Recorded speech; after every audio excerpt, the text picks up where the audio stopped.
పవిత్ర ప్రకృతి ప్రతి దినమును ప్రజల విడచి పారుతుంది.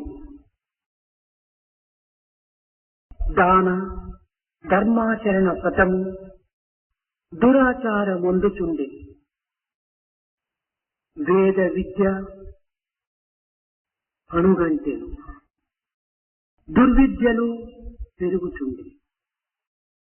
Virtues like Satya, Dharma, and the noble paths that have been laid down, day by day they are all taking a distorted and crooked form.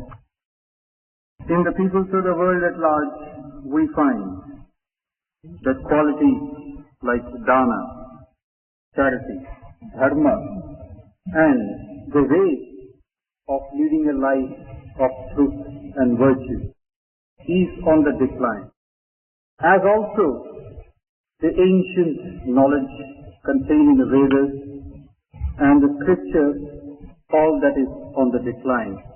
And what one finds to be on the increase are the evil ways, the evil tendencies, and evil traits. నరవంశమునందు పుట్టి నరవంశమునందు పెరిగి నరసింగములైన వారు తొలి సంగతి మరచినారు. నరవంశమునందు పుట్టి నరవంశమునందు పెరిగి నరసింగములైన వారు తొలి సంగతి మరచినారు.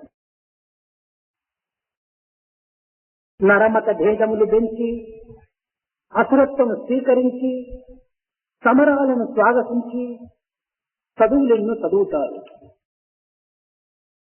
Having been born in the family as a human being, having been brought up amongst men, there are those who have forgotten the starting point of their origin. జన్మమెత్తిన వెనుక జాగ్రత్త కావలే, జన్మమెత్తిన వెనుక జాగ్రత్త కావలే, దుర్మార్గులను చేర దొసగు కలుగు, చెడును జీవితమెల్లా చెడును బుద్ధులు భక్తి, చెడు దుష్టుడై తాను చెడును కడకు,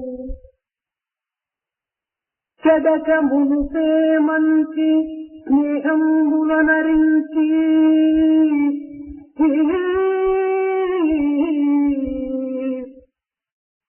చెడక మునుసే మంచి స్నేహములనరించి, చెడ మార్గములనెల్ల వీడియున్నా, ఆయురారోగ్యము అఖిల సంపదలు, ఆధ్యాత్మికపు బుద్ధి అబ్బునయ్య, ఆయురారోగ్యము అఖిల సంపదలు, ఆధ్యాత్మికపు బుద్ధి అబ్బునయ్య.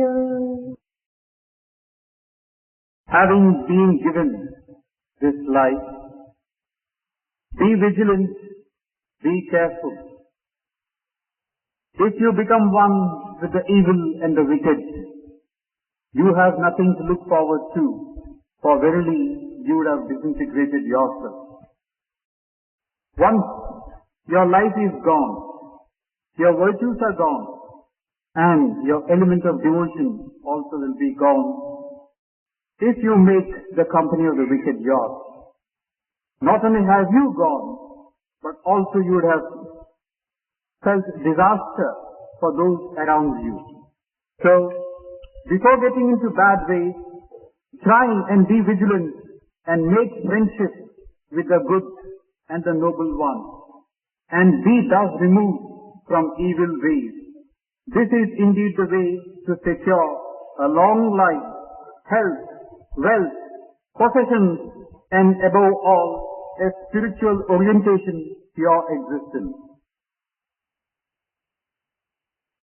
ప్రేమ స్వరూపుల Embodiments of love.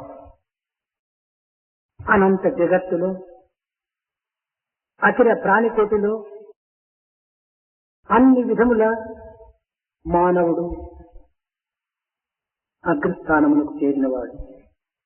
In this world, as we observe, widespread and far and wide, we find man to be achieving success in various fields of endeavor. ఆహార నిద్రాదులలో మానవుడు అఖిల ప్రాణికోటులతో సమానుడైనప్పటికీ జ్ఞానము ధర్మము మానవునకు ఉండినటువంటి విశిష్టత. Though man is one with all the other types of life species in terms of food and sleep, he has a distinctive nature in the sense that he is endowed with these two traits of gnana and dharma. జ్ఞానము భక్తియే లేకుండిన మానవునకు పశుపక్షి మృగాదులకు వ్యక్తి భేదము కూడా ఉండదు. If man were not to be having jnana and bhakti or devotion, there is no difference between him and the animals and the beasts. ధర్మ జ్ఞానములు మానవునికి ప్రత్యేకమైనటువంటి ఒక వరప్రసాదములు. Dharma and jnana are the boons given to man as an act of grace. ధర్మమనగా ధారణ ధర్మాతిత్యాగం అని అన్ని పదార్థములను హద్దులో నుంచున్నదే, హద్దులో నుంచి కాపాడున్నదే ధర్మము. What is dharma? Dharma is that which places a limitation or brings about a degree of moderation in anything and everything. ధర్మ ఏవ హతోహంతి ధర్మో రక్షతి రక్షితః. ధర్మమును చంపకూడినటువంటి వానిని ధర్మమే చంపుతుంది. And thereby it protects you. One who ventures out to kill dharma, in turn would be killed himself. ధర్మమును రక్షించగలిగినటువంటి వానిని ధర్మము రక్షిస్తుంది. One who goes out of his way to foster dharma, in turn is fostered and protected. ధర్మో జయితినా ధర్మః. ధర్మమునకే జయము కాని ధర్మం కానటువంటి వానికి ఏమాత్రము జయముండదు. The ultimate victory is of dharma. One who has nothing to do with dharma can never achieve success. యథో ధర్మ తతో జయ అని, ఎక్కడ ధర్మముండును అక్కడ నీ జయముండును. Where dharma is, there victory shall be. సత్యం వద ధర్మం చర అని నిజమును పలుకు, న్యాయముగా జీవించు అని ఉపనిషత్తులు వేద ఇతిహాస పురాణములు ప్రబోధిస్తూ వచ్చింది. The Upanishads, the Vedas and other scriptures exhort man to speak truth and follow the path of dharma. న్యాయం అనగా ఏమిటి? What is nyaya? సూర్యుని యందు 7 కిరణములు అనగా సూర్యరశ్మి యందు 7 రంగులు ఉండినట్టుగా సత్యమునందు సమాజోద్ధారణ నిమిత్తమై సంఘ శ్రేయస్సు నిమిత్తమై అనేక ధర్మములు ఏర్పడుతూ వచ్చాయి. Just as the sunlight consists of 7 different distinctive colors, so also in this word of Satya, for the welfare and upkeep of society, there are 7 distinctive ways or paths laid down. సంఘ శ్రేయస్సుతో ఏర్పడినటువంటి అనేక ధర్మములలో న్యాయము ప్రధానమైనటువంటిది. Out of all those which have been laid down, the paths laid down for the welfare of society, nyaya is the most important.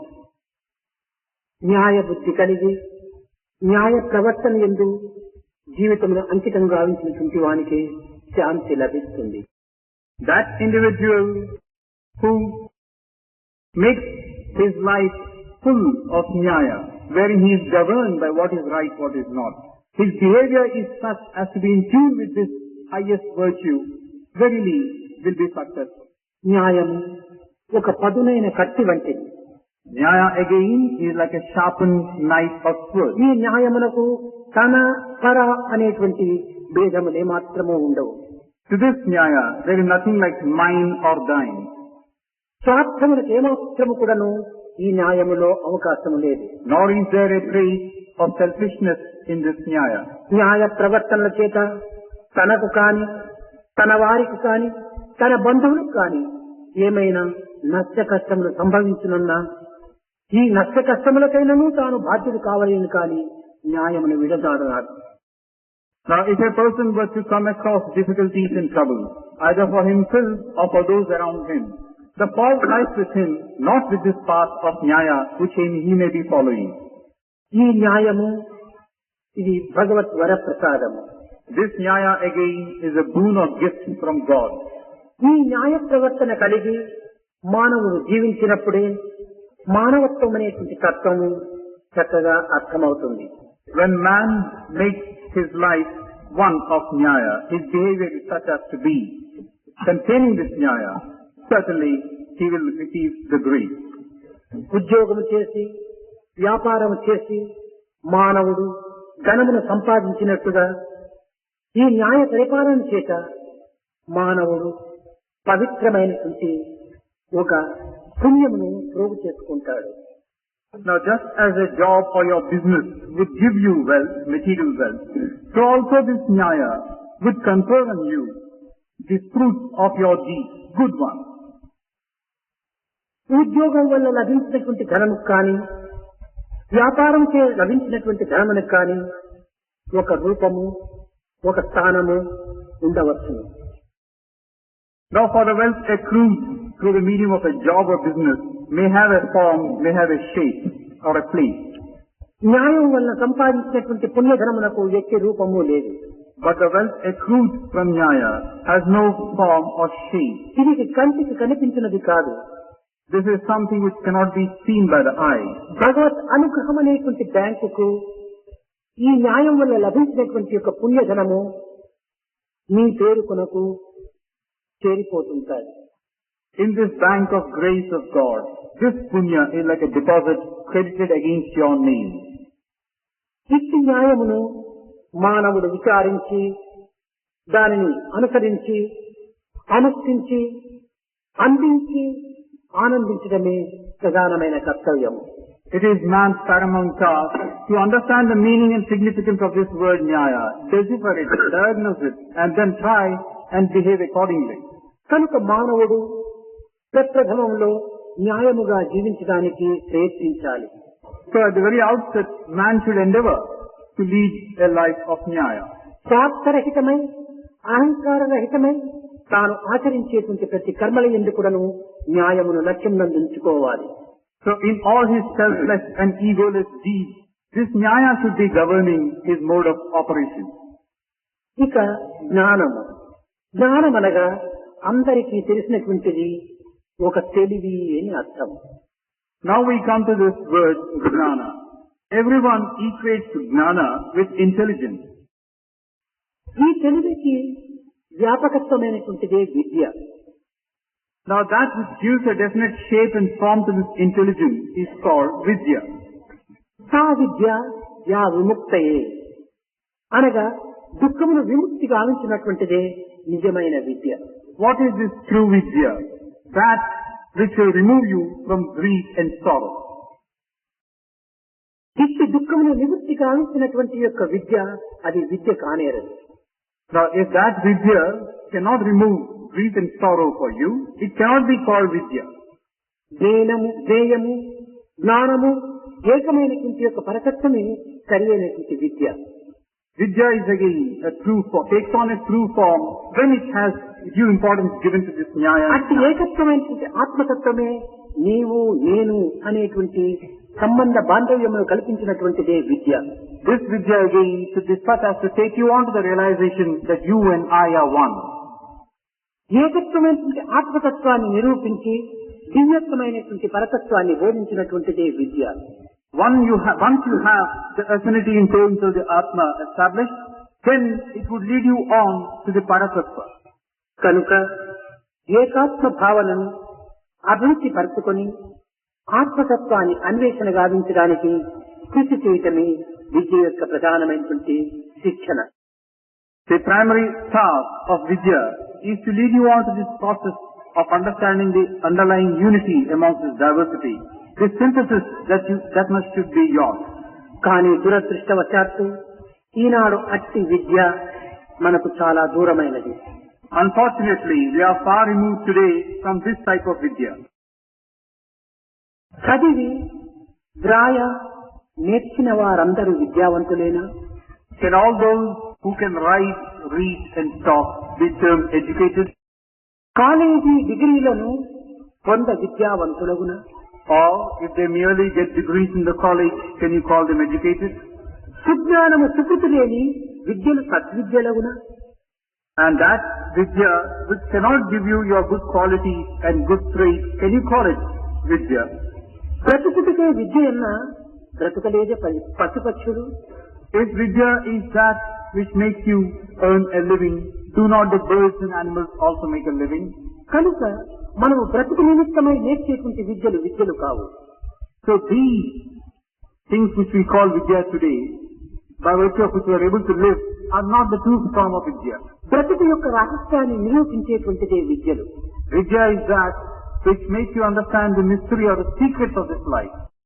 కనుక ఇట్టి విద్యలను అభ్యసించి ఆత్మతత్వాన్ని అన్వేషణ చేయాలి. So by pursuing such study, we should try and understand the nature of this Atma.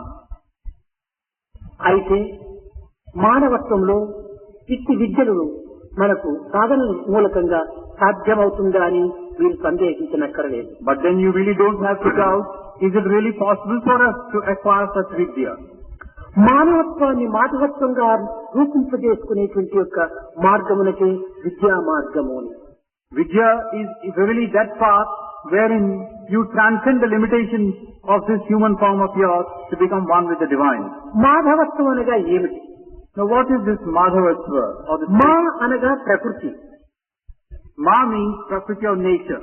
దౌడ్ అనగా భర్త, And the second form, Bhava means husband, master. మాధవుడు అనగా ప్రకృతిని నియమించినటువంటి వాడు మాధవుడు. So Madhava is one who is the master of this nature. ప్రకృతికి కర్తనే మాధవుడు. And what you have as nature, one who is the creator behind this is Madhava. సమస్త దృశ్య కల్పితమైన ఈ సృష్టికంతయు కూడాను అధిపతి మాధవుడు. And all that you see around you through the medium of perception of your senses, the master of all that is Madhava.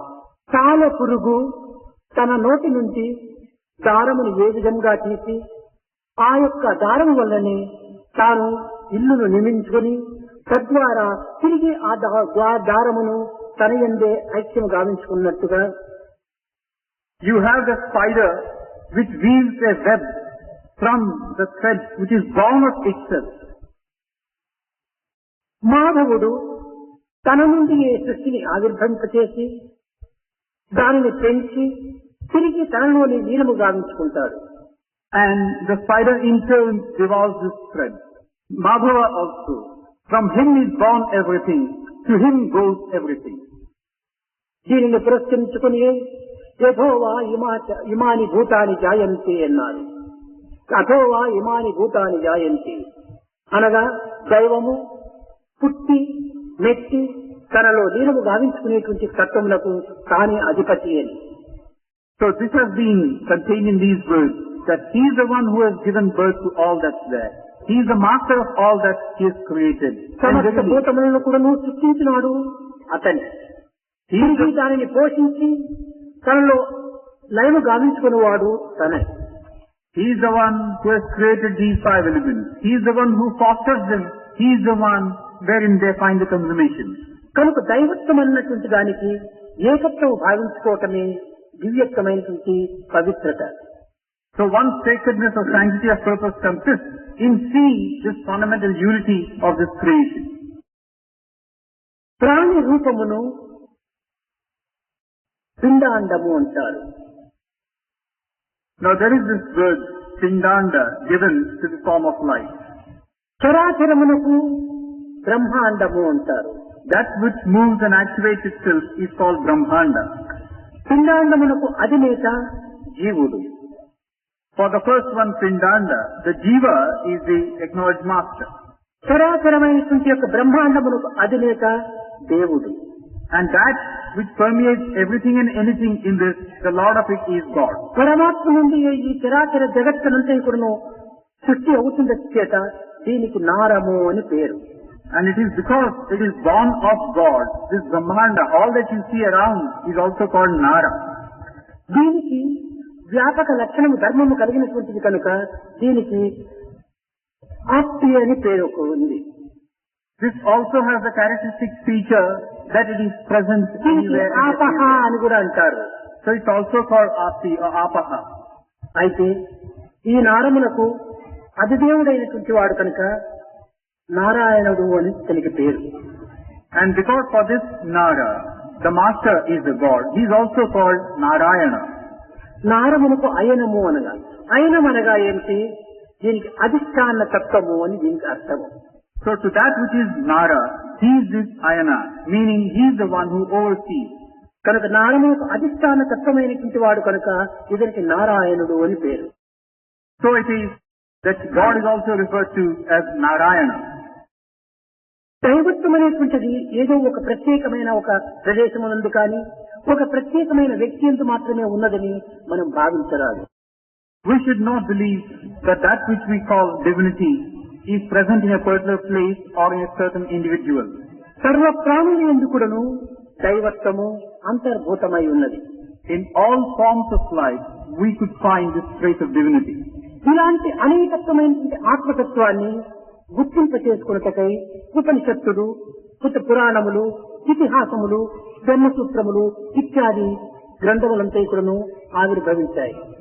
And by way of helping us to understand this fundamental underlying unity in all this diversity, we have these Upanishads, the Brahma Sutras and all the other scriptures and sacred. ప్రాకృత సంబంధమైనటువంటి బాంధవ్యము ఉండినంత వరకు ఆత్మ సంబంధం అనేటువంటిది మనకు అర్థం కాదు. So long as we are bound and tied to all that goes on a physical plane of existence, we cannot really understand that which is beyond it. వ్యావహారిక జీవితం నుండి కొంతవరకు మనము దూరమై పారమార్థిక జీవితాన్ని కొంతవరకు ప్రవేశింపజేసి తద్వారా ఒక విచారణాశక్తితో తాను సాధనను కలిపినప్పుడే ఈ ఏకత్వం అనే ఆత్మతత్వం మనకు అర్థమవుతుంది. Only when we can put aside our worldly aspect of existence can we aspire to understand that which lies in the spiritual domain of one's existence. ఇట్టి వ్యావహారిక జగత్తును నిరూపించ చేసినటువంటిదే సైన్స్ అన్నారు. ఇదే ఫిజిక్స్, కెమిస్ట్రీ, బోటనీ, జువాలజీ ఈ మార్గముల ద్వారా ప్రకృతిని పరిశోధనలు కలిపి తద్వారా దైవత్వం యొక్క దివ్యత్వాన్ని గుర్తించడం. Now all that goes on in the world, the worldly processes, the study of these has been called science, and you have these different subjects, physics, chemistry, botany and zoology, so that by a study of these you could find the underlying principle of unity. మూలాధారమైనటువంటి తత్వాన్ని గుర్తింపచేసేటువంటిదే ఈ విధమైనటువంటి చదువులు. So this form of education, of study, is that which will trace you to the beginnings of everything. అణోరణీయాన్ Mahato మహీయాన్ అని అణువునందు అణువుగను మహత్తునందు మహత్తునగను నిరూపింపచేసేటువంటిదే ఈ అణుశక్తి. Now this energy associated with the atom, if you were to look into it, you will really understand the meanings of these words. The biggest of the big, the smallest of the small. సూక్ష్మమైన వస్తువున సూక్ష్మమగుతూ నేటి వస్తువునందున నేటి అగుతూ that which is subtlest of everything, certainly that is there. అంతటను సర్వసాక్షి అయి అలరునట్టి And that which is so big and vast, that also is there. అదియే బ్రహ్మ. And being everywhere and anywhere, this entity is Brahma. అలాంటి విచారణ ద్వారా మనం ఈ ప్రకృతిని పరిశోధనలు కల్పాలి. Such a process of inquiry is what we should have to understand this nature. ఇట్టి పరిశోధనలు కలిపి పరిశీలన ద్వారా ప్రపంచమునకు ఈ మూలాధారమైనటువంటి శక్తిని ప్రబోధింప చేసినటువంటి వారే మహనీయులు. Experimenting thus, observing thus, and basing their conclusions on a sense of conviction, This is what these great personages and personalities have done. వారే వేదాహమేతం పురుషం మహాంతం ఆదిత్యవర్ణం తమస పరస్తాత్ అని జగత్తులకు చాటినారు. ఓ మానవులారా, మేము అనేక పరిశీలనలు చేసి పరిశోధన ద్వారా పరమ పురుషుడైన తేజస్వరూపుడైన పరమాత్మని మేము తెలుసుకున్నాము అని జగత్తునకు చాటినారు. These are the people who have proclaimed to mankind at large, "O man, listen. After intensive searches, experiments and observations and experiences, we have realized that that effulgent one, that glowing one, that all-pervasive one is God and God alone." ఆ పరమ పురుషుడు ఎక్కడ ఉన్నాడు? లోపలనా వెలుపలనా? There is such a divine being, within or without. అందరి హృదయమునందు కూడాను తాను సంచలనమై, సర్వవ్యాపకమై, సర్వజ్ఞమై, సర్వశక్తిమయమై ఆవరించి ఉన్నాడు. In every being's heart, he resides firmly installed. And కనుకనే ప్రతి మానవుని కూడాను ప్రేమించి, ఆదరించి, అతని ద్వారా తన యొక్క తత్వాన్ని జగత్తునకు వ్యాప్తిని గావించమని సాగుతూ వచ్చాడు Jesus. in all its glory and guiding every action of the individual. Jesus is an individual who has proclaimed this basic fundamental truth to mankind at large. ఫలము లేని వృక్షము వలె,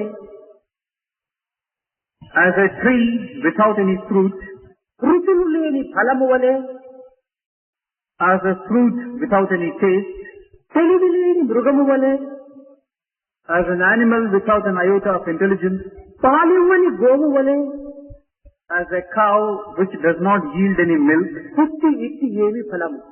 What's the use of being born thus, ఫలమెరుగని జన్మించితివి, of living a life of ఫలమెరుగక మరణించిన నీవెరిగినదేమన్నా? You have been born, you do not know the purpose for which you are born. You come and die, what's the use? మానవత్వము జన్మించటము ఒక విశిష్టమైనటువంటి గమ్యాన్ని తెలుసుకోవటం. Having been born as man is for you to reach your goal proper. ఈ గమ్యమును మనం చేరుటకు ప్రేమనే ఒక రాజబాట. The right royal way which will lead you on to your destination is the path of love. కానీ ఈనాడు మానవుని యొక్క ప్రేమ సంకుచితమై ఉంటున్నది. But in today's world, man's love is extremely narrow and petty. నేను నావారు అనేటువంటి యొక్క హద్దులకే ఇది నిలిచిపోతున్నది. This love is constrained by these limits, I and mine and ours. ఇది విశాలమైనటువంటి యొక్క జగత్ స్వరూపకంగా నిరూపించాలి. This love should be expansive in its scope. అట్టి ప్రేమను మనం అభివృద్ధి పరచుకున్నటకై సర్వజీవాత్మ యందు ఉండేటువంటి ప్రేమతత్వాన్ని మనము చవి చూడాలి. In order that our love might expand us, we should be able to reach out with this love to all forms of life around us. స్వార్థమును త్యాగము చేసి, Sacrifice selfishness, అహంకారము నిర్మూలము చేసి, exterminate your ego, ఆడంబరము హతము చేసి, this exhibitionism being given a go by, జనసేవకు నడుము కట్టాలి. bend down for the service of mankind. సమన్వయమును మనము అభివృద్ధి పరచుకోవాలి. Search for this unity of purpose, సమరసాన్ని పెంచుకోవాలి. this equanimity, this sense of belonging, fellow being, సమత్వాన్ని పోషించుకోవాలి. and the oneness of purpose to ఈ be fostered. సమత్వము మనం ఏనాడు పోషించుకుందామో సర్వమును మనము జయించగలం. When you have this equal-mindedness of purpose, you can achieve everything. సమైక్యత మనలో ఏమాత్రం కూడా కనిపించట్లేదు. But this sort of a thing, success can never be found where you are narrow and petty. ఎవరికి వారే యమునా తీరి. Each one one's own way. ఈ సమైక్యత అనేటువంటిది ఒక గృహమునందు కాని, ఒక దేశమునందు కాని, ఒక విషయమునందు కాని, ఒక పదార్థమునందు కాని మనకి ఏమాత్రం కూడా కనిపించట్లేదు. This sense of unity, it is hard to find these days either in a home or in a country or in the society. ఈ సమైక్యత మనం సాధించినప్పుడే సర్వజ్ఞత్వం అనేటువంటి యొక్క దివ్యత్వాన్ని మనం పొందగలము. Once you have this purpose of unity, you could really understand that which lies beyond all this. సమైక్యతను మనము సాధించినప్పుడే మన యొక్క హృదయము పవిత్రమైన నిర్మలంగా నిరూపించగలము. Once you have this unity again, your heart will become pure and ఈ unfading. సమైక్యతకు పూర్వము త్యాగము, And an earlier stage to get this unity దీనిని సమరసము సమన్వయము అని కూడా చెప్పవచ్చు. is the element of sacrifice. So these మంచి చెడ్డలు యందు విచారించి విషయ పరిశీలన చేయక మానవుని యందు ప్రేమతత్వము చేత సమన్వయం గావించుకోవాలి. So rather than start taking inquiries between good and bad with regard to these fleeting things, ఈ సమన్వయమునకు త్యాగమే ప్రధాన ప్రాణం. for this element of unity, sacrifice is the first quality. త్యాగమనగా కేవలము ఒక క్రియల యందు మాత్రమే కాకుండా, మన పనుల యందు మాత్రమే కాకుండా, మన ధనమునందు మాత్రమే కాకుండా, మన విద్యందు మాత్రమే కాకుండా, సర్వస్వమునందు కూడాను మనం త్యాగమునకు సిద్ధమై ఉండాలి. This sacrifice should be confined not merely to our actions, deeds with regard to wealth and vidya, but in everything that we say or do. ఈనాడు ఒక విధమైనటువంటి త్యాగమునకు చారిటీ అని చెప్పుకుంటూ వస్తున్నారు. Now today, one word is used for the sacrifice, charity. ఈ charity అనగా కొంత ధనం ఇవ్వటము, లేక కొన్ని వస్త్రములు ఇవ్వటము, కొన్ని భూములు ఇవ్వటము, ఈ విధమైనటువంటివి పరులకు అందించడం చేత ఒక త్యాగమని మనం భావిస్తున్నాము. ఇది త్యాగము కానేరదు. Now by charity we understand parting with some money or clothes or a little bit of ground. This cannot be called charity. నీకు ప్రీతికరమైనటువంటి యొక్క పదార్థమును నీవు ఎంత గాఢముగా ప్రేమించువో అట్టి ప్రేమను త్యాగము చేయాలి. What you should really say, this is charity, it can't be sacrifice. That which you love as your very own thing. ప్రేమను ప్రేమతోనే పెంచాలి. And that love should be parted with. That is sacrifice. ప్రేమనే మానవునికి ప్రాణం. Love can foster love. Love is really, ఆ ప్రేమను త్యాగము చేయటమే నిజమైన charity. love is really the essence of life. Sacrificing such a love is ఈనాడు మనం అందించేటువంటి వస్తువాహనాదులు కానీ, ధనకనక మూలాదులు కానీ, ఈ కేవలము ఒక విధమైనటువంటి ప్రతిఫలాపేక్షతో మనం చేసేటువంటివి. Today if you are parting with money and clothes, it's with an eye and what's going to come your way. ప్రతిఫల ఆపేక్ష లేకుండా త్యాగం చేయాలి. You should instead come forward with a thing, without looking forward to the result. దీనులను రక్షించడానికి ప్రయత్నించాలి. Try and protect the downtrodden one. దిక్కులేని వారిని పోషించడానికి పూనుకోవాలి. Those, the hapless ones, try and go to their assistance. బలహీనులైనటువంటి వారికి చేదోడు వాదోడుగా ఉండాలి. The weaklings, go and give your strength and support. ఈ విధమైనటువంటి యొక్క ప్రేమను త్యాగం చేసినప్పుడే, అనగా ఈ విధమైన చారిటీ మనం చేసినప్పుడే ఒక విధమైన యూనిటీ, ఒకరికొకరి ఫ్రెండ్షిప్ బలిసిపోతుంది, బలపడుతుంది. If this is the charity that you are going to come forward from your side, certainly you would understand the meaning of the word unity. ఈ యూనిటీని అనగా చేరికను మనం అభివృద్ధి గావించినప్పుడే మనలో ఒక ప్యూరిటీ ఏర్పడుతుంది. And only when we have the unity amongst us, we can understand we have a place for purity within us. ఈ purity మనలో పెంచుకున్నప్పుడే మనకు డివినిటీ ప్రాప్తిస్తుంది. And once we have this element of purity in us, there is indeed the place for divinity. కనుక ప్యూరిటీకి పునాది charity. So, the foundation stone for purity is for unity is charity. ఈ charity అనేటువంటి పునాది పైననే మనం unity అనేటువంటి గోడను కట్టాలి. On this base of support of charity, build a wall of unity. ఈ యూనిటీ అనేటువంటి గోడ పైనే ప్యూరిటీ అనేటువంటి స్లాబ్ వేయాలి. And on the walls of this unity, put the ceiling or the slab of purity. అప్పుడే డివినిటీ అనేటువంటి యొక్క ఆనందాన్ని మనం అనుభవిస్తాం. Only then, or at that time, you'll experience అట్టి జీవితాన్ని మనము అనుభవిస్తాం. the bliss of divinity. కనుకనే వేదములందు న కర్మణ న ప్రజయా ధరేన త్యాగేనైకే అమృతత్వమానసు. ఈ త్యాగం అనేటువంటిది మానవునికి ఎన్ని విధములైనటువంటి క్షేమమునో, ఎన్ని విధములైనటువంటి యోగమునో చేకూర్చుతున్నది. It is this element of sacrifice that confers on man all that he can enjoy and experience. అయితే ఈనాడు ఈ త్యాగము అనేటువంటి దానికి కూడాను ఒక విధమైనటువంటి ఆధునిక ఫ్యాషన్ ధరిస్తూ ఉంటుండాలి. But in today's world, an entirely new connotation, a fashionable one, has been given to this word sacrifice. 10 మందికి తెలియనట్టుగా 10 మంది ముందు నేను ఇది చేస్తాను అది చేస్తానని వాగ్దానం చేయవచ్చును. కానీ ఒంటరిగా పోయి అయ్యో 10 మందిలో చెప్పి తిరిగి ఎట్లా చేసేది అని తాను ఒక విధమైన విచారణకు గురి అవుతున్నాడు. Now when you are in the midst of 10 people or more, you start saying, I'll do this, I shall do that. Once you go back and you're all by yourself, you'll start wondering, how could I possibly do it?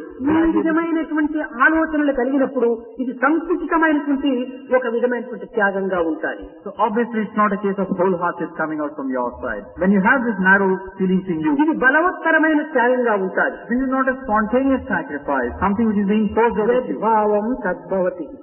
నీ యొక్క భావం ఎట్టిదో భగవంతుని యొక్క అనుగ్రహం కూడాను అట్టిదిగానే ఉంటుంది. As you think and as you feel, God also would respond in the same way. ఏది చేయ తలచినప్పటికీ నీవు హృదయపూర్వకంగా స్వార్థములకు ఏమాత్రం కూడాను అవకాశం ఇవ్వక పరార్థమైన భావంతో ఒక 10 నయా పైసలైన త్యాగం చేస్తే అదే కొండంతగా రూపొందుతుంది. Whatever you wish to do, let it be spontaneous and wholehearted. Even if it means trying to give a gift of 10 naya paise, let it be wholehearted and spontaneous from your side. కనుక మనం ఇప్పుడు చేయవలసిన త్యాగం ఏమిటంటే ధన కనక వస్తు వాహనాదులు కాదు. So what is the type of sacrifice we should indulge in? అది చేయగలిగినటువంటి వారు కూడాను అది చేయవచ్చు. Now, it's not that it should be money, clothes and the like, but those who wish to do it can certainly do that. కానీ ముఖ్యముగా చేయవలసినటువంటిది ప్రేమ. But overriding all these is this quality of love that has to be. ఇది నిజమైన వైరాగ్యముతో రూపొందుతుంది. Now this love in turn will lead you on to detachment. ఈ వైరాగ్యమనగా ఏమిటి? What is this vairagya? వైరాగ్యమనగా ఇల్లు, వాకిలి, భార్య, బిడ్డలను త్యజించి అరణ్యమునకు పోయి తపస్సును ఆచరించడం వైరాగ్యం కాదు. Vairagya or detachment does not consist in leaving behind your family, your house, your possessions and making it to the forest. ఇల్లు వదిలిపెట్టవలన సులభంగా వదిలిపెట్టవచ్చు. If you wish to leave your house, maybe it's quite easy for you to do that. బంధువులను విసర్జించవలన సులభంగా విసర్జించవచ్చు. ఇది పెద్ద ఘనకార్యం కాదు. If you wish to cut off your links with your relatives, that also is an easy thing for you to do. మనలో ఉండినటువంటి యొక్క కామ క్రోధ లోభ మోహ మదమాశ్చర్యం అనేటువంటి ఈ దుర్గుణాలను త్యాగం చేయాలి. What instead you must sacrifice are these 6 evil qualities of kama, krodha, moha, lobha and the like.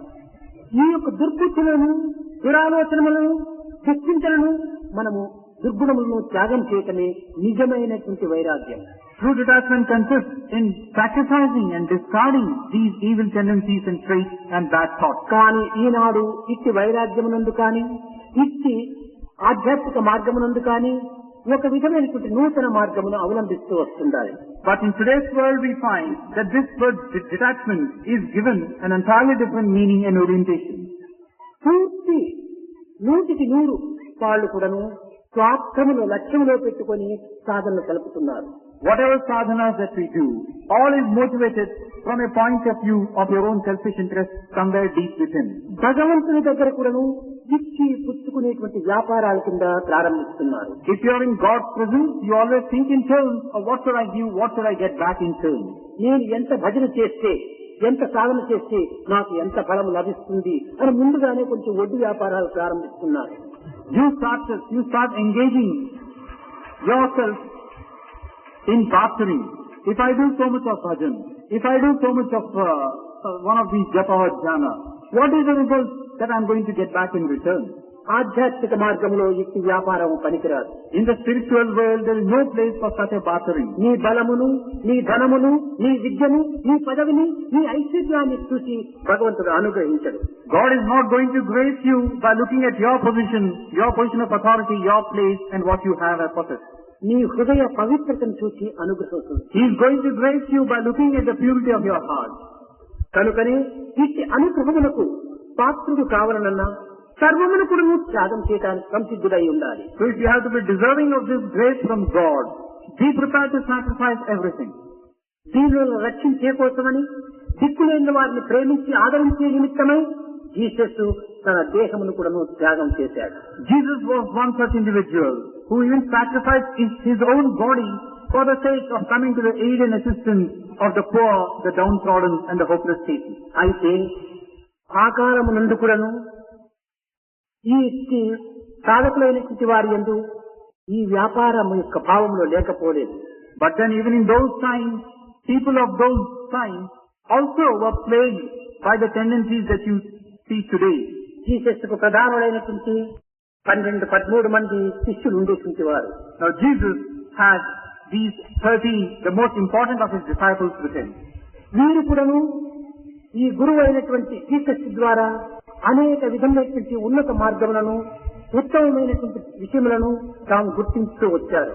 Now these disciples, with the help of Jesus, could really evolve themselves in the course of getting to know so many things from ఆ Him. శిష్యులు కూడాను జీసస్సే మాకు ప్రభువు, జీసస్సే మాకు తండ్రి, జీసస్సే మాకు తల్లి, జీసస్సే మాకు దైవము అని కూడా విశ్వసిస్తూ వచ్చారు. They also would say, Jesus is our Lord, He is our Father, He is our Mother, He is our God.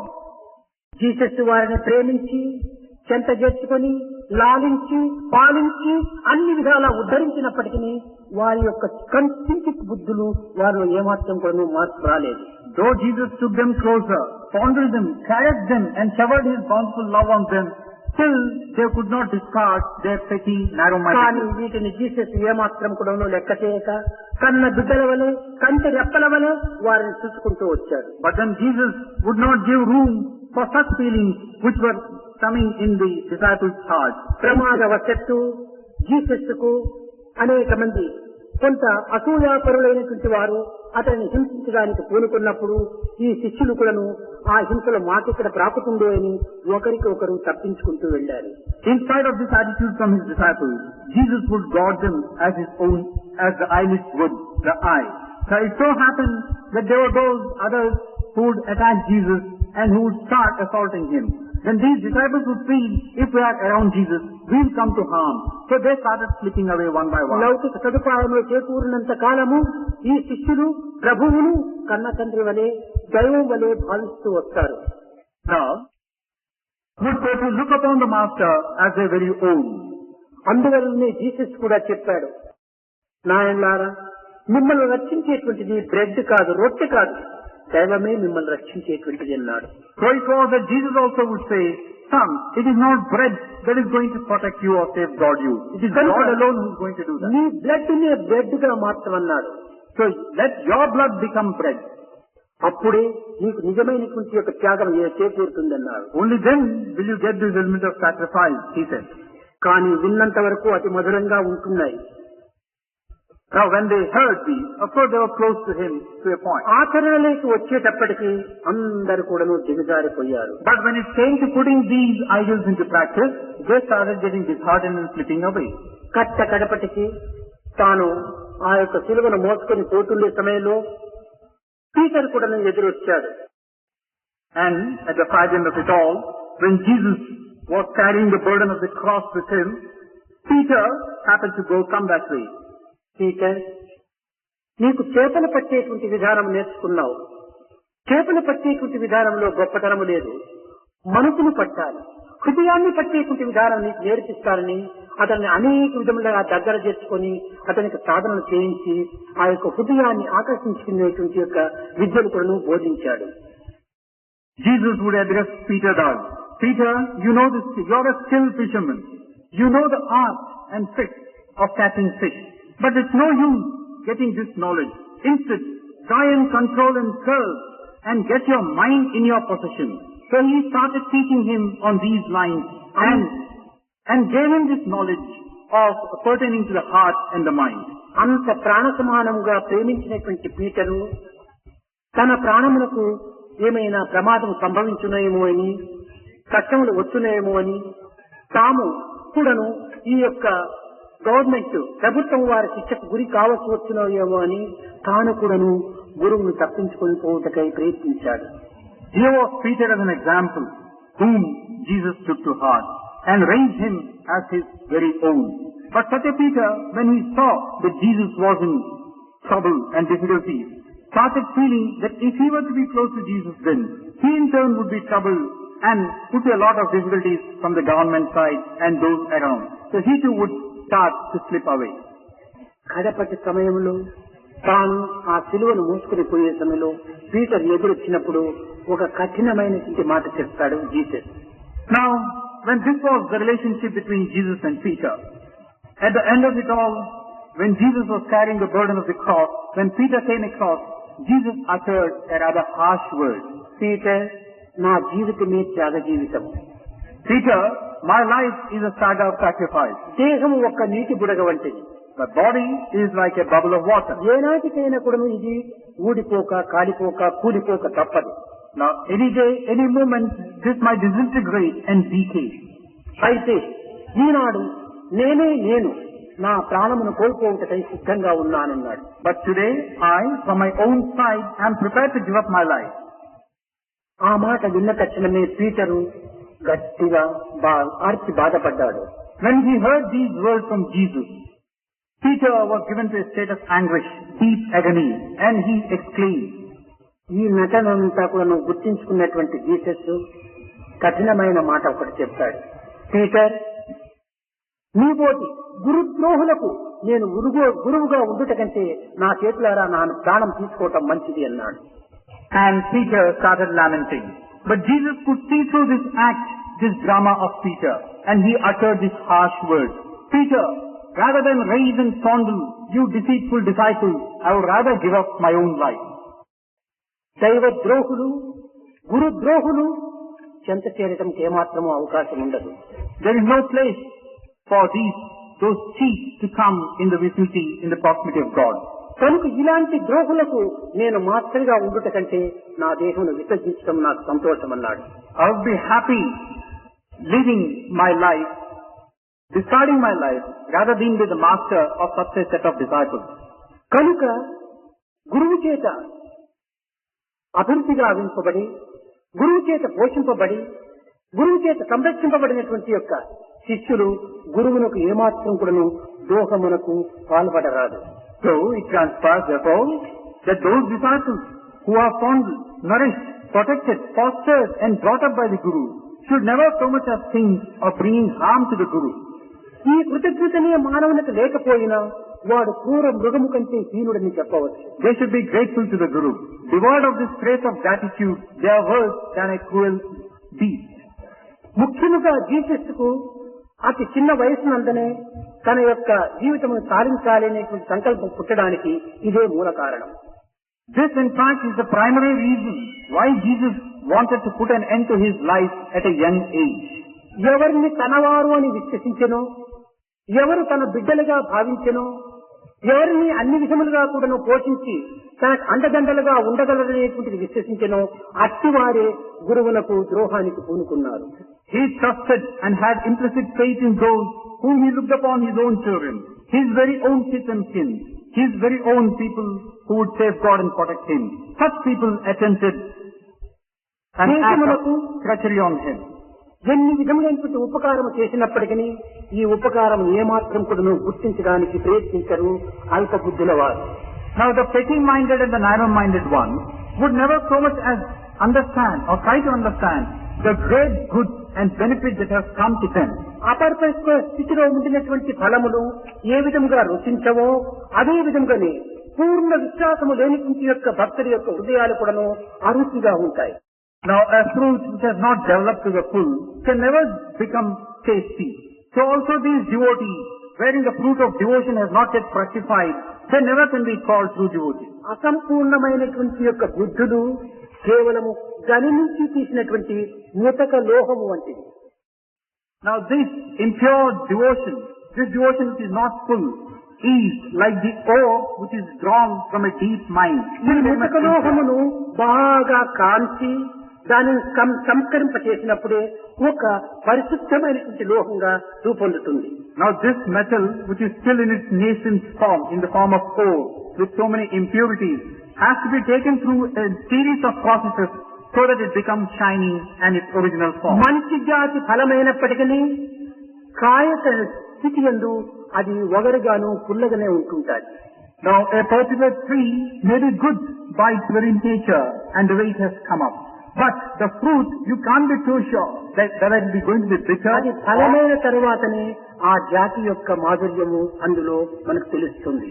Only when you can taste the sweetness in the fruit can you determine that the tree is indeed a good one. జంతువులం నరజన్మ దుర్లభం, మానవ జన్మము మహా పవిత్రమైనటువంటిది, దుర్లభమైనటువంటిది, ఉత్తమమైనటువంటిది, ఉత్కృష్టమైనటువంటిది. Amongst all forms of life, man is indeed the most difficult one to get. The highest form of life that you can possibly think of. A very unique one. ఈ జాతి ఫలము కాయగా ఉండినప్పుడు ఇది మాధుర్యం మనకు ఏమాత్రమూ తెలియదు. Now you really cannot know the nature of this by looking at the unripe fruit. కనుకనే ఈ అపరిపక్వ స్థితి యందు ఉన్నటువంటి వారు కసిగంధలైనటువంటి వారి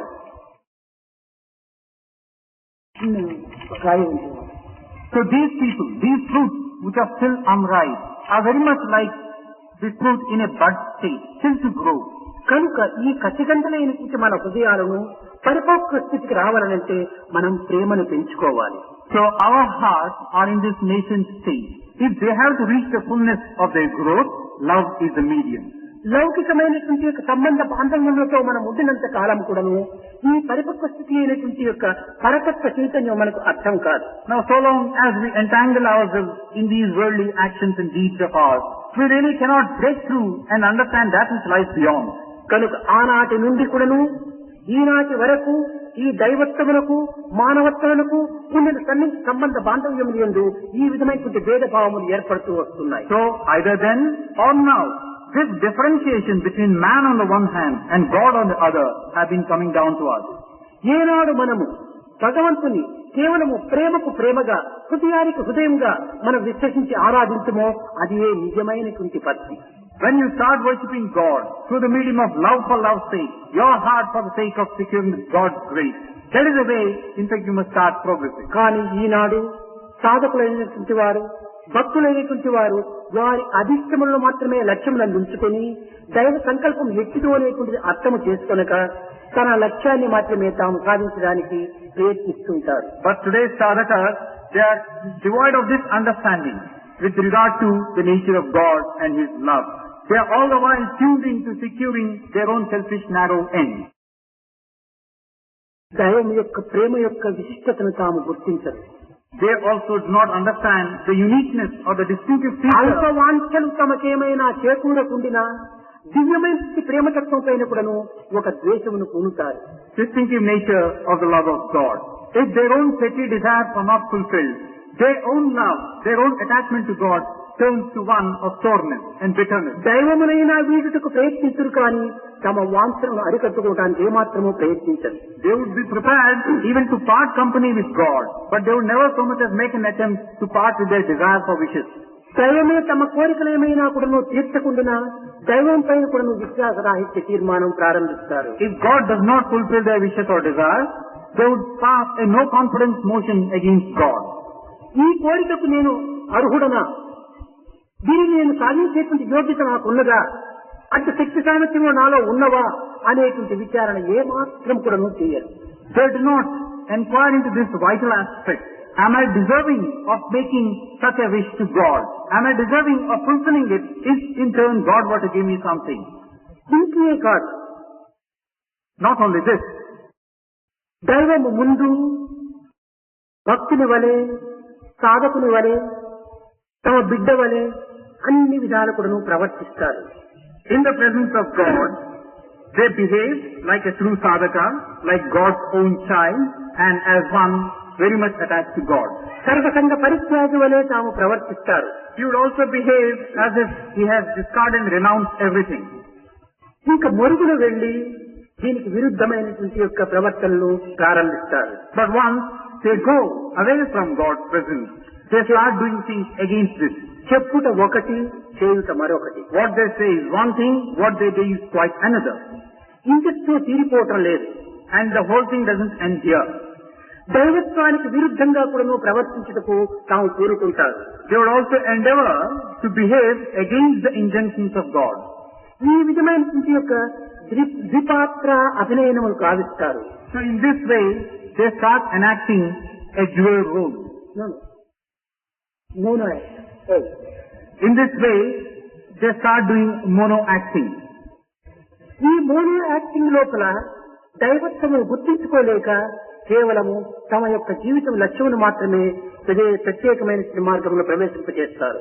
While they are thus doing a mono acting bit, they lose track of what God has given them and they start pursuing their own ends. ఈ ద్విపాత్ర అభినయనం మంచిది కాదని బోధించినప్పుడు కేవలము ఒక విధమైన విరుద్ధమైన మార్గంలో మరొక మార్గమును అవలంబిస్తారు.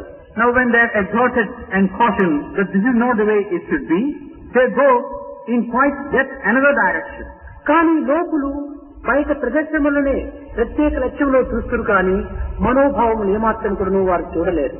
But those in the world around you find they really cannot know what's happening within a certain person. They can only see the external aspect of it. కనుకని ఇప్పుడు కలి ప్రభావంలో ఏం చేయవలసి వస్తుంది? So, in this Kali era, Kali age, ఈ కలి ప్రభావం పురస్కరించుకొని భక్తుని యొక్క ప్రవర్తనను ఆశ్రయంగా తీసుకొని భగవంతుడు కూడా ఒక నూతనమైన మార్గాన్ని అవలంబించడానికి పూనుకుంటాడు. so under the influence of Kali, what is it that should be done? God is equally aware that the influence of Kali is quite rampant. So God also starts taking different methods to tackle such situations. అది ఏ విధమైనటువంటిదనగా భక్తుడు mono act ప్రదర్శించినప్పుడు మౌనము భగవంతుడు మౌనం act చేస్తాడు. Now the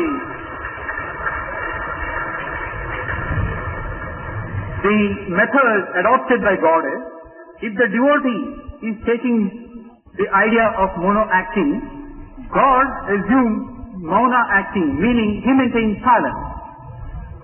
ఏమీ మాట్లాడు. He would not say anything. స్వామి నాతో మాట్లాడటం లేదే, స్వామి నన్ను పలకరించడం లేదే అంటారు. కానీ ఆ రోగానికి ఇదే సరైన ఔషధం. Swami is not talking to him, talking to me. Swami is not saying a word to me.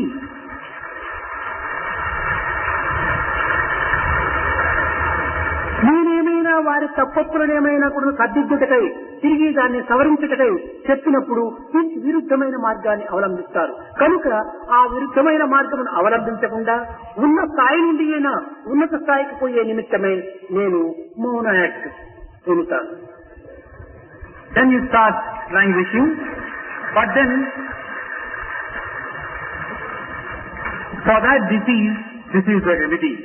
Now, if Swami were to venture out to show up to you your own shortcomings and defects and your own faults, you still would not try to relent and you would not understand the spirit in which it has been given. So, by way of pulling you up from the morass in which you find, God assumes silence, total ఏది silence. చేసినా ఏది చెప్పినా ఏది చూసినా వారి మంచి కోసమే కానీ నా కోసం కాదు. Now, whatever I say or do is for the benefit and good of you, not for anything else. ఒక్కొక్క తూరి కొంత కఠినమైనటువంటి పదములు కూడా నువ్వు ఉపయోగపెట్టవలసి వస్తుంది. At times, it might be necessary to use harsh words. కానీ ఆ కఠినమైనటువంటి కూడా బాధించేటువంటివి కాదు. వారి క్షేమాన్ని కోరి వారి ఉన్నత స్థితిని ఆశించి వారి భవిష్యత్తును కోరేటువంటివి. But then these harsh words are also keeping in view, with a view of their own safety, their own welfare. It's not for the sake of hurting them. చల్లని వర్ష బిందువులతో పాటు చల్లని మంచుగడ్డలు కూడా పడుతుంటాయి అప్పుడప్పుడు. Now, along with these cool raindrops, you also have a hailstorm at times. అయితే ఈ మంచుగడ్డలు రాళ్ల వలె కనిపిస్తాయి, రాళ్ల వలె మనకు బాధను చేస్తాయి. Oh no, sorry. The ice specks also keep dropping down. Snow. Now they look like stones, but they are not. They are extremely soft. కానీ కొన్ని క్షణముల లోపలే అది తిరిగి నీరుగా మారిపోతుంది. Because after a few minutes, these small blobs of snow will become liquid. స్వామి యొక్క కఠిన మాటలు కూడాను ఒక మంచుగడ్డ వంటివి. So, the harsh words of Swami are like these blobs of snow. కానీ దురదృష్టవశాత్తు భక్తులు ఇవి మంచుగడ్డగా భావించుకోవటం లేదు. But unfortunately, devotees do not look upon these కఠినమైన శిలలుగా భావిస్తున్నారు as snow blobs. Instead, they look upon them as శిలలుగా భావించినంత కాలం కూడాను భగవంతుడు వాళ్ళకి శిలగానే ఉంటాడు. they look upon these words of God as harsh, hard stones. So long as they look upon these words of God as hard stones, God would also be like a stone of silence. ఇది చల్లనైన మంచుగడ్డలు, పవిత్రమైన పలుకులు అని భావించినప్పుడే వాడు పవిత్రుడు కాగలడు. Once you start believing that these are these pure snowballs, then you will receive a great deal of comfort and become pure. అయితే ఒక్కటి మాత్రం మనం గుర్తులో ఉంచుకోవాలి. But there is దైవము స్వార్థరహితుడు. But there is one thing which we should keep in mind. God is selfless to the core. తనకు ఏ ఆశలు లేవు. He has no desire for his own. తనకు కావలసిన ఏదీ లేదు. There is nothing that he asks for himself. అన్నీ నీ కోసమని. Everything is for your sake. అన్ని జగత్ కోసమని. And everything is for the sake of the world. లోక సమస్త సుఖినో భవంతు అనేటువంటి యొక్క మార్గమును అవలంబించి అయితే వారి వారి ప్రవర్తనను పురస్కరించుకొని దానికి ఫలితమును అందిస్తూ వస్తుంటారు. May everyone everywhere enjoy peace, prosperity and health. With this end in view, God does so many things. But then in tune with one's own situation and circumstance, God adopts different ways and means. దైవం ప్రత్యేకించినటువంటి ఒకరి యందు ఉండాలని భావించరాదు, అందరి యందు ఉంటున్నారు. You should not give a feeling within yourself that God should not reside in some other being. God resides in every being. భగవంతుడు ప్రత్యేకంగా ఉండినాడు అని ఉండినంత వరకు కూడాను I am the messenger of God అన్నాడు Jesus. Now, so long as he felt that God is one and I am another, Jesus would say, I am the messenger of God. నేను ఒక దూతను అన్నాడు. I am the messenger of God, Jesus said. భగవంతుని విషయాన్ని ప్రచారం చేసేటువంటి యొక్క దూతను అన్నాడు. I am merely a messenger to carry the message of God. కొంతకాలం విచారణ చేసి 12వ సంవత్సరం లోపల ఒక ఎడారి ప్రదేశమునకు వెళ్లి తాను కొన్ని సాధనలు కలిపిన తర్వాత I'm the son of God అన్నాడు.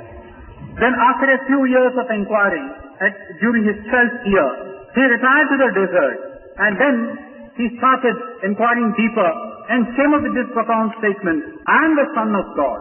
భగవంతుడు నా తండ్రి, నేను భగవంతుని బిడ్డను అనుకున్నాడు. God is my father and I am the child, I am the son of God. తండ్రికి కుమారునికి సంబంధం కలదని దానిని విచారణ చేస్తూ పోయి కట్టగడపటికి I and my father are one అన్నాడు. And proceeding further on this line of inquiry, that there is this kinship between the Son and God, he came up with this realization, I and God are one. కనుకనే మొట్టమొదట ప్రతి ఒక్క సాధకుడు కూడాను I am the messenger of God, నేను భగవంతుడు పంపినటువంటి దూతను, ఈ దూత ద్వారా ఒక విధమైనటువంటి సమాజమునకు పవిత్రమైనటువంటి ఒక ఆదర్శాన్ని అందించాలి అని విశ్వసించాలి. So at the very beginnings of everything, every true sadhaka should have this firm conviction that I am the messenger of God. I have been given a role to play and thereby take the message of God to everywhere. మరి కొంతకాలం ఈ భావం నాకు ఏర్పడినప్పటికీ నేను భగవంతుని బిడ్డని, భగవంతుడికి నాకు వేరే భేదం లేదు అని తాను విశ్వసించడానికి వీలవుతుంది. After a few years, then you will start understanding the meaning of this. I am verily the son of God. God is my father. తండ్రి యొక్క ప్రాపత్తికి నేను అధికారినే కదా, కనుక ఆ దివ్యత్వములకు నాకు ఒక విధమైనటువంటి ఏకత్వం ఉంటుండాలని I and my father are one అని ఏకత్వం చేస్తాడు. As a son, I can inherit anything and everything that the father has. It is this divinity that he has. So you say, I and my father are one. కనుక ఎంతకాలమైనప్పటికీ మనము ఈ ద్వైత భావంలోనే మనం జీవితాన్ని గడపరాదు. So time is passing and we should not lead a life in this duality of things. అద్వైతము, ఏకత్వానికి మనం ప్రయత్నించాలి. Try to reach out to this aspect of Advaita, non-duality. మనం ఈ ఏకత్వానికి ప్రారంభించినప్పుడే మనకు దైవత్వం మనకు లభిస్తుంది. Once you can bridge the gulf between the two, there is no two for you, then you can reach God.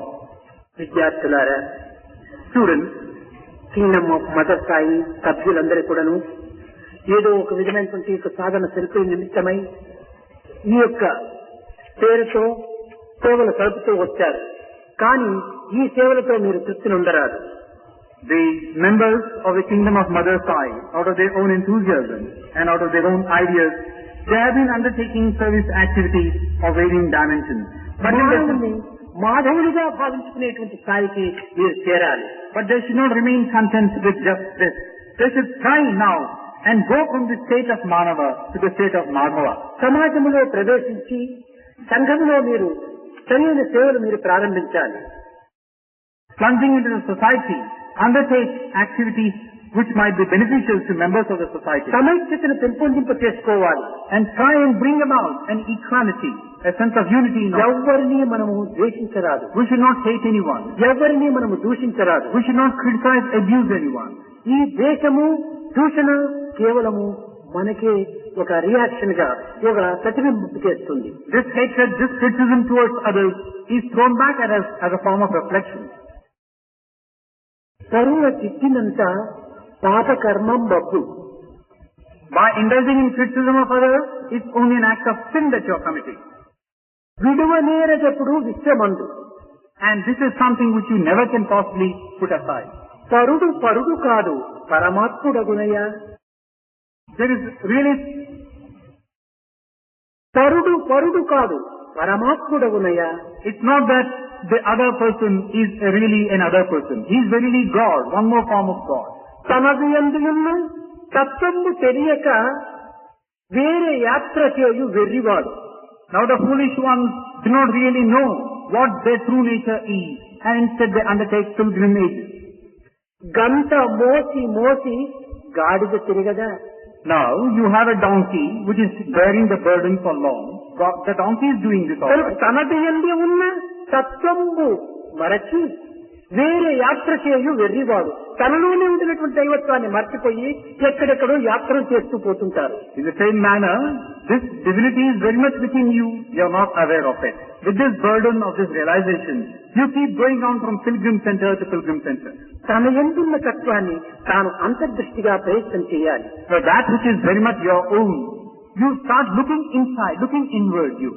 కనుక దైవ విషయమునందు ఎట్టి ద్వేషములు కాని ఎట్టి విరుద్ధములు కాని మనము అవలంబించరాదు. So when it comes to matters pertaining to the divine, never assume things like hatred or criticism or abuse. దీనివల్ల నీకే నష్టము కాని నీకే కష్టము కాని దైవమునకు సంభవించేటువంటిది ఏ మాత్రము లోపముండదు.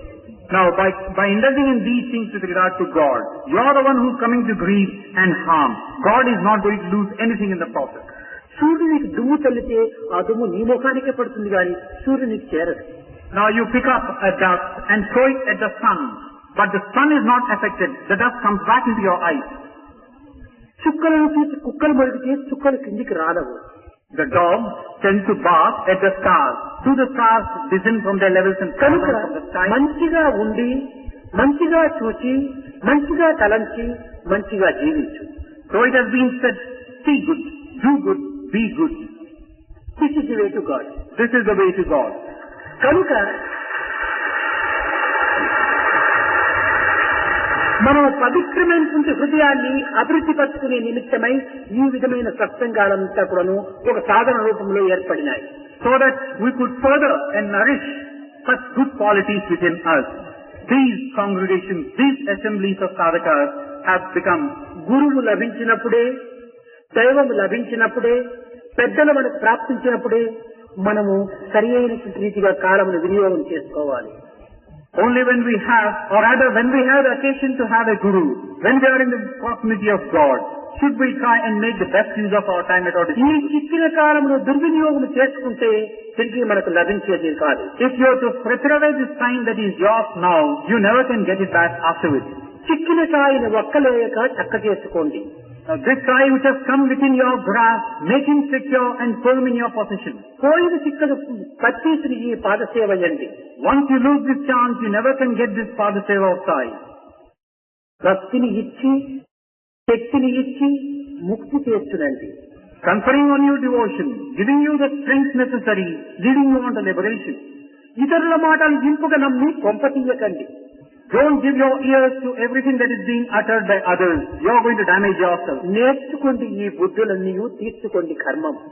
Understand that this is the way it should be. ప్రేమతత్వాన్ని పెంచుకోండి. Build this nature of love in you. అద్వేష సర్వభూతానాం, ఎవరిని ద్వేషించకుండా చూసుకోండి. Wipe out the effects of your past karmas. Thus, and don't hate or criticize. ఎవరినో ద్వేషిస్తున్నారనుకోవటం చాలా పొరపాటు. నిన్ను నీవే ద్వేషించుకోండి. If you say that you are hating somebody else, it's a fault. You are hating yourself. కనుక ప్రేమతోనే పరమాత్ముడు లభిస్తాడు. It's only through the medium of love can you get God. ప్రేమనే మన గమ్యము. Love is our destination. ప్రేమతోనే మన జన్మ ధన్యము. And it is through the medium of love that we can sanctify our life. ప్రేమనే జీవితంగా భావించుకోవాలి. And love verily is life. స్వార్థరహితమైన జీవితాన్ని మనము అభివృద్ధి పరచుకున్నప్పుడే అదే సాక్షి.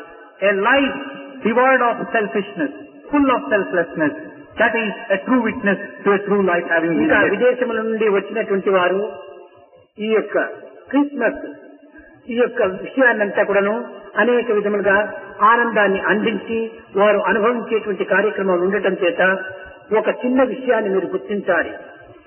విదేశాల్లో క్రిస్మస్ జరుపుకుంటున్నారు.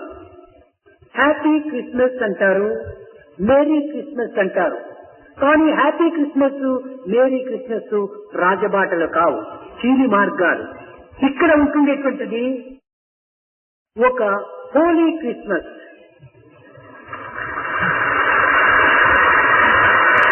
పవిత్రమైనటువంటి యొక్క క్రిస్మస్. మేరీ క్రిస్మస్ అంటే కొంచెం ప్రాపంచిక సంబంధమైనటువంటి బాంధవ్యాన్ని కల్పించుకోవటం. హ్యాపీ క్రిస్మస్ అంటే తాత్కాలికంగా లభించేటువంటి హ్యాపీ. కానీ ఇది హోలీ క్రిస్మస్. నిజమైన హృదయాలతో ఎన్నో వేల రూపాయలు ఖర్చులు పెట్టుకొని ఎంతో దూరం నుండి ఇక్కడికి ప్రవేశించి ఇందులో జరిగేటువంటి అనానుకూలములు, కొన్ని కష్టములకు, కొన్ని బాధలకు సహించుకొని హృదయపూర్వకంగా దైవాన్ని ఆరాధన చేసేటువంటి ఇదే నిజమైనటువంటి హోలీ క్రిస్మస్. ఏదో మేరీ క్రిస్మస్, హ్యాపీ క్రిస్మస్ అంటే కేవలం త్రాగటము, డాన్స్ రాగటము, ఆ నాట్యంతా కూడాను మనం అన్ని విధాల దుర్వినియోగం చేసుకోవటము. ఇది హోలీ క్రిస్మస్ కాదు. Holy Christmas only in Prashanti నిలయం.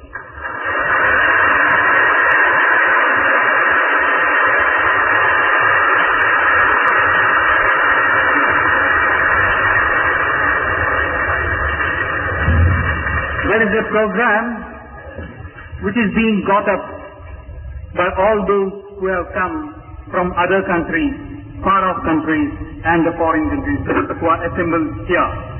Now in this context, I should like to tell you one thing. Elsewhere, in other countries and at other places, it's common practice to look upon this day of Christmas in terms of greeting each other like a happy Christmas to you, a Merry Christmas to you. Well, certainly this is one way of celebrating a day like this. But then this is not the right royal way of celebrating an occasion like Christmas. What instead you must look upon is a holy Christmas, neither happy nor merry. If you say Merry Christmas, it pertains to our worldly actions, worldly acquaintances and possessions. If you say Happy Christmas, it pertains to something which is fleeting, ephemeral and temporary. Whereas if you say holy, that which becomes sanctified, that which is sacred and pure. Here you are assembled from thousands of miles, having spent enormous amounts of money, undergoing any amount of trouble and difficulties, having come thus to this sacred spot. What you should instead enjoy and experience is a holy Christmas. And in Prashant Nilayam, it is verily and truly a holy Christmas, such as it that you can never get anywhere else. Elsewhere it's a case of drinking and dancing and indulging in such other time-wasting pursuits. That cannot be a way of celebrating Christmas. It's in this sacred spot of Prashant Nilayam alone that this day becomes holy and sacred.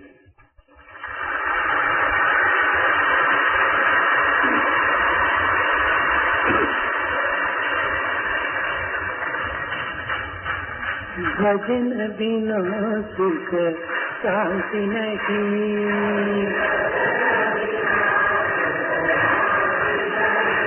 हरे भजन बिना सुख शांति नहीं,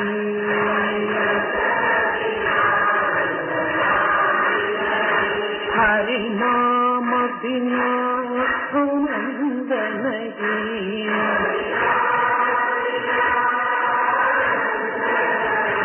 हरि नाम बिना आनंद नहीं,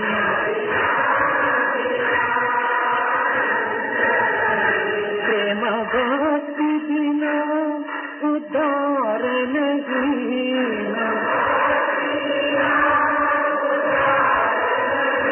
गुरु सेवा बिना निर्वाण नहीं,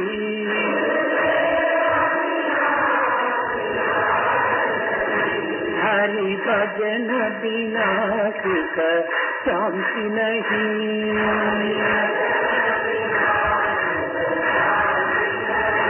जप जान बिना योग नहीं,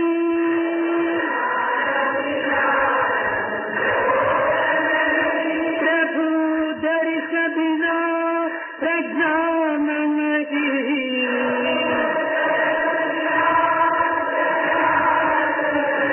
धर्म बिना सत्कर्म नहीं,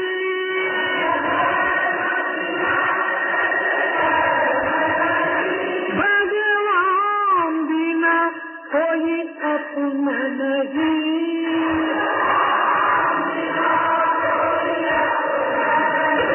हरि नाम बिना परमात्मा नहीं,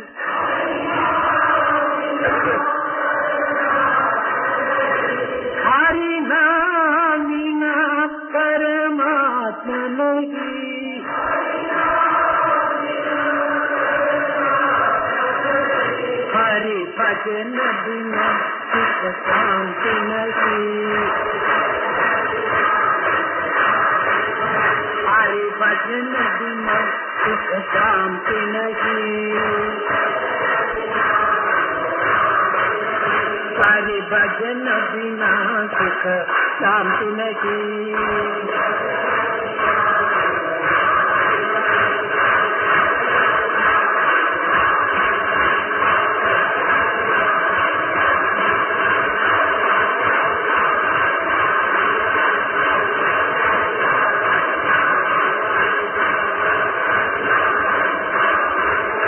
हरिनाम बिना आनंद नहीं, हरि भजन बिना सुख शांति।